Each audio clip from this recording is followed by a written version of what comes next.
Imagine a root tuber so valuable that native peoples of North America regarded it as a lifeline through harsh winters that became a common food in France and Germany, a naturally sweet plant with a nutty flavor and crisp bite that makes modern parsnips taste bland.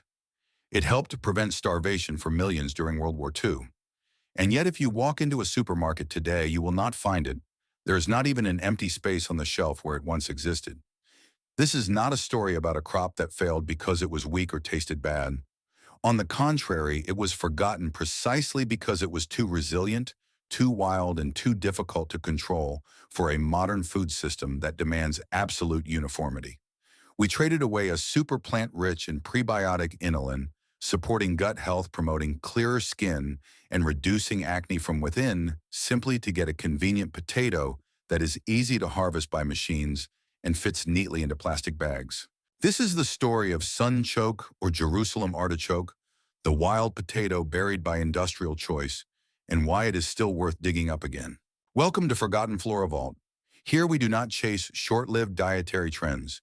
We return to old data, old research, and the crops that once helped humans survive famine, frost, and even moments when supply chains collapse. So if you are ready to stop eating only what comes prepackaged and start understanding what was pushed out of the system, please like this video and subscribe to the channel. Not to support us, but so the algorithm allows this knowledge to continue being seen. And if you want to know why a tuber once labeled wild can replace a wide range of expensive products in the modern shopping basket, from foods for people with diabetes to promises of skin improvement, watch this video until the end. When Europeans arrived in the Americas in the 16th to 17th centuries, they quickly recognized the value of this tuber. Samuel de Champlain, the French explorer, is recorded as the first to bring the sunchoke back to Europe around 1605 to 1610, and within just a few years it became a culinary phenomenon. French agricultural and culinary records describe sunchoke as a tuber that was sweet, nourishing, easy to grow, and cold hardy, and it quickly spread to Germany, Italy, and England. By the 19th to 20th centuries, its role became even more critical during times of crisis, especially World War II and in 1939 to 1945. When German forces occupied France and many parts of Europe, they confiscated most potatoes, the main starch source for the population. Potatoes disappeared from markets, leading to severe famine. At that point, sunchoke became a true savior. So what exactly is sunchoke, or Jerusalem artichoke? And why is it so different that it made the entire industrial agricultural system afraid? First, this is not a low, easily controlled vegetable bed. It belongs to the Asteraceae family, closely related to the sunflower. By midsummer, it looks more like a stand of wildflowers than a food crop. The stems grow upright, reaching 2 to 3 meters tall, with large, rough, dark green leaves arranged alternately along the stem. Toward the end of the season, bright yellow flowers bloom at the top, simple but strong, attracting bees, butterflies, and pollinating insects. Nothing about the above-ground part of sunchoke suggests that beneath it lies a massive energy reserve. Yet under the cold soil, sunchoke forms an entire network of knobby segmented tubers, resembling giant ginger or twisted fingers. But it is precisely this messiness that is its strength. They anchor firmly in the soil and tolerate poor nutrients, drought, and cold. It is not an annual tuber like potatoes, carrots, or sweet potatoes that must be replanted each season. Sunchoke is a true perennial. You plant it once, just bury a few tubers in the ground, and then you almost do nothing else. The plant spreads on its own, forming a living colony that persists indefinitely. Each year, you simply dig up part of the tubers to eat, leaving the rest in the soil. They will regrow even stronger. And best of all, you do not need to harvest quickly or store them in cold warehouses. You just leave them in the ground. The colder it gets, the sweeter the tubers become, because this is when the plant converts stored energy to protect itself from frost. And that energy is not in the form of fast starch like potatoes, cassava, or corn. About 70 to 80% of the carbohydrates in sunchoke exist as inulin, a type of soluble fiber that the human body does not digest directly. Instead of spiking blood sugar, inulin passes straight to the colon, where it becomes food for beneficial microbiota, especially bifidobacteria, and lactobacillus, improving gut microbiota balance. In 100 grams of fresh tuber, about 8 to 13 grams of inulin. By comparison, onions contain only about 4 grams and green bananas less than 1 gram. This makes sunchoke the largest natural source of inulin that can be eaten as a staple food, rather than as a seasoning or supplement. In terms of minerals, sunchoke also outperforms many common tubers. Its potassium content reaches about 430 to 450 milligrams per 100 grams, comparable to or slightly higher than potatoes, but without the metabolic burden of fast starch. Iron and magnesium are also higher than in many common tubers, directly supporting blood health, the nervous system, and muscle function. Factors often overlooked when people focus only on calories. Nutritional analysis also shows that it contains a moderate amount of vitamin C, but more importantly, it comes with a group of natural polyphenols, such as chlorogenic acid, caffeic acid, and ferulic acid. Antioxidant compounds proven to reduce baseline inflammation, stabilize metabolism, and protect cells from oxidative stress. In a typical food system, these polyphenols are often poorly absorbed, but in sunchoke, they coexist with inulin, which nourishes bifidobacteria and lactobacillus in the gut.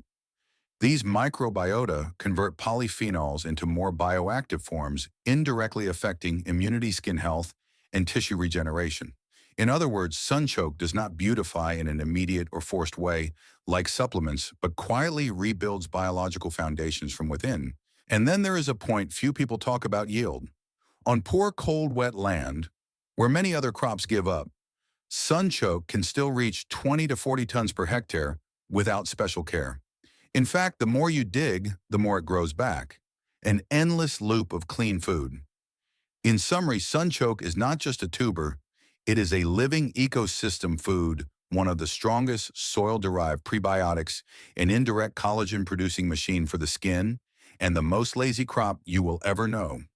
But it is precisely these two powerful characteristics that caused it to be rejected. First is its extreme invasiveness. Sunchoke does not only regrow from the tubers you leave behind, it spreads through tiny rhizome fragments, and if even a piece the size of a bean remains in the soil, it can grow into a new clump the following year. In household gardens and small farms in the early 20th century, this was once considered an advantage. But when agriculture entered an era of absolute control, this ability became a problem. In many regions of North America and Europe during the 1940s to 1950s, sunchoke was grouped together with invasive weeds.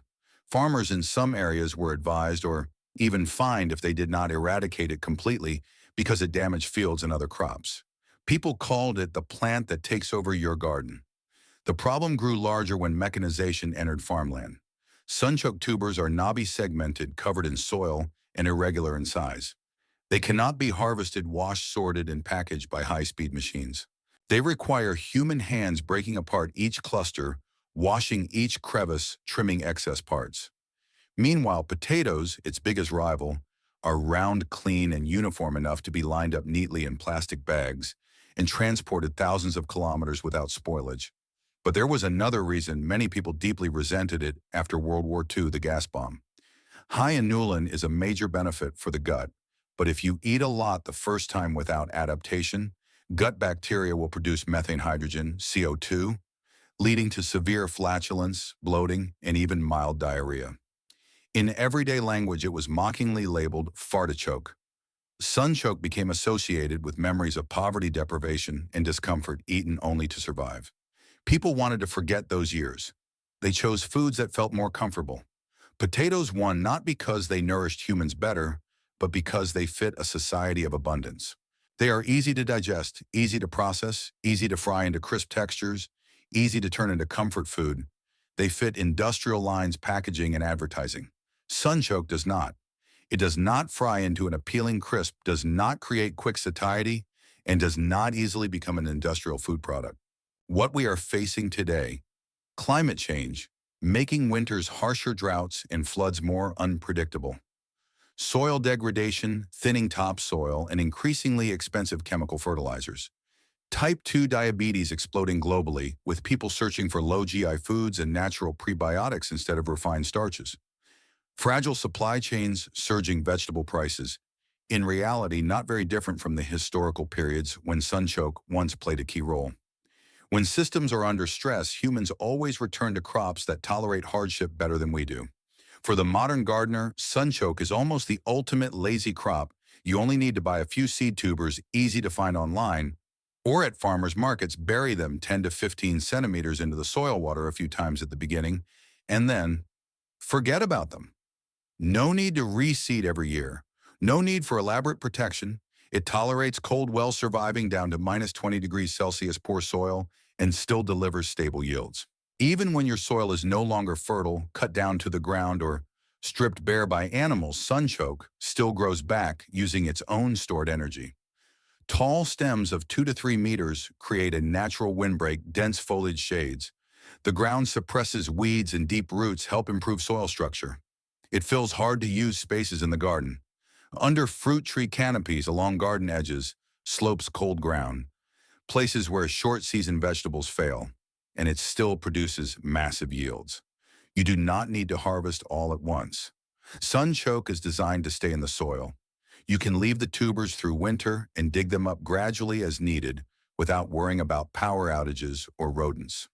When you dig up a few sunchoke tubers after the first frost rinse off the soil lodged in the rough crevices, you will see that they do not need peeling. The thin skin retains most of the minerals. Eaten raw, they are crisp, cool, slightly sweet and nutty. You can slice them thick, lightly toss with oil and coarse salt, and put them in the oven at moderate heat. No sugar, no honey. After about 30 minutes, the surface begins to brown and release aroma. When you bite into them, the outside is slightly crisp, the inside soft with a gentle sweetness. In traditional winter meals, this roasted sunchoke is often eaten with bone broth or bitter greens. A complete biological balance, or simply after 20 minutes of roasting. When soften, sauté onions with olive oil, add sunchoke and stir briefly. Pour in broth, bring to a boil, then simmer for 15 minutes, blend until smooth. Add cream or milk, season with salt and pepper, and you already have a bowl of smooth soup with a natural nutty sweetness, roasted garlic aroma, very filling and easy to digest. Eating it hot warms the stomach. In winter, nourishes gut health, leads to healthier skin from within. For people with sensitive digestion, simply soaking sunchoke slices in lightly salted water for a few hours before cooking, or lightly fermenting them for a few days, makes bloating sensations almost disappear. And there is one side effect of sunchoke that modern diet systems rarely mention: weight loss without forced restriction. Not by cutting portions or counting calories, but by changing the biological signals inside the body.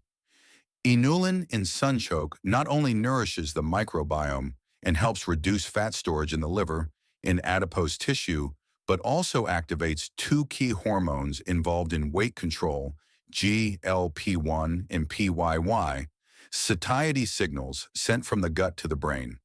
When these functions steadily, appetite decreases naturally, especially cravings for sugar and fast starches. Unlike potatoes or white bread, foods that create quick fullness but also quick hunger, sunchoke produces slow, deep satiety. Its energy comes from biological fermentation in the gut. For people dealing with abdominal obesity, insulin resistance, or weight loss after the ages of 30 to 40, this difference is decisive. The body is not pushed into a state of deprivation or stress, but guided back to its original biological rhythm, eating enough, digesting slowly, and stopping at the right point. The story of sunchoke is not an exception, it is a pattern. In agricultural history, what is called progress comes with a quiet trade-off. We sacrifice quality for speed, sacrifice diversity for uniformity, and sacrifice crops that support long-term human survival in exchange for foods that are easy to package and easy to sell. Planting sunchoke today is not just planting another tuber. It is a small act with large meaning, a botanical rebellion, a quiet biological resistance against a system where everything must be uniform, convenient, and disconnected from real flavor and real soil vitality. When you plant it, you are reclaiming flavor, the natural nutty sweetness, the crisp freshness of tubers dug from cold earth. You are self-supplying an endless food source, low G, powerfully prebiotic, supporting weight loss, healthy skin, and gut health without relying on fragile supply chains or expensive supplements. Plant a legacy that returns year after year, Sweeter with every frost, stronger with every season. Just a few seed tubers, a small corner of the garden, even poor soil, even a busy life, and you already have a living food vault underground, ready to nourish you through long winters and the uncertain days ahead.